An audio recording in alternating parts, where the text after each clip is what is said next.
My name is Liz Lewis. I'm the original ADHD housewife and mom. I have had ADHD since 1992, before it was cool. My son has ADHD. All of my experience with ADHD is real life experience, and I do my own research on the side. I was that girl who was diagnosed and then ignored the whole ADHD thing for a while until I had a meltdown, and then I had to deal with it. Then I had to go back to the doctor and I had to learn about what was going on with me. It becomes harder and harder to try new things, even simple things. And fear of the outcome, that there's always an emotional investment in anything in your life. Trying anything new, there is an emotional investment. And ADHD brains don't like being uncomfortable, not knowing what the outcome is going to be. And I just think that if we can start to work around and through the discomfort, life gets infinitely easier. For most of us, we pretty much go through our days running the script in our head that we're doing everything wrong, or we're not doing it as well as, whoever. That underlying sort of script, it kind of bleeds into everything. So it's like the way we parent, the way we perform maybe on the job, we always just believe we're not doing a good job and we really aren't deserving of help, assistance, or support, and often we don't ask for it.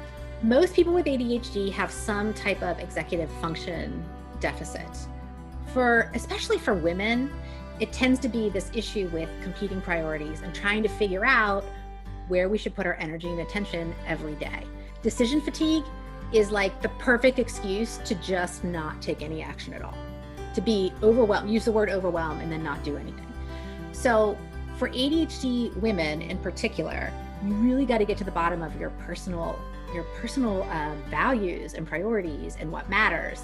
And if you don't have that sort of settled for yourself, it's going to be really hard for you to figure out where to put your time, energy, and attention every day. And the temptation is to work harder, to get up an hour earlier and start doing the house stuff earlier, start packing the lunches earlier, or the temptation is to stay up. If you've been doing homeschool with your kids all day, the temptation is to stay up later to get your work done that your boss expects from you. And that's this trap, this work harder, do more. And it's just exhausting, and people break down, and that's when they email me. When you are feeling trapped, you need to find a way to structure your day. You need to know how it's going to unfold, at least larger blocks of time. Have to create some kind of structure, and you have to have some little piece of time, even if you shut your bathroom door and turn on the shower, like just be alone for 10 or 15 minutes a day. I think most people could benefit from some alone time every day. Normally, with ADHD people, we tend to see things in very black and white ways. Like, this is what's happening, it's not working, the only other option I have is to just give up altogether. Or we don't see that there's sometimes like a gray area in between. I was talking to someone yesterday who said, when my son and I are doing schoolwork, I either have to punish him to get him to do it, or I just have to ignore it and let him go and not worry about if he's finishing it. And I said, well, what are the options in between those two extremes? I think that those are the questions that need to be asked. Like, what am I not seeing here? What are the options I haven't explored?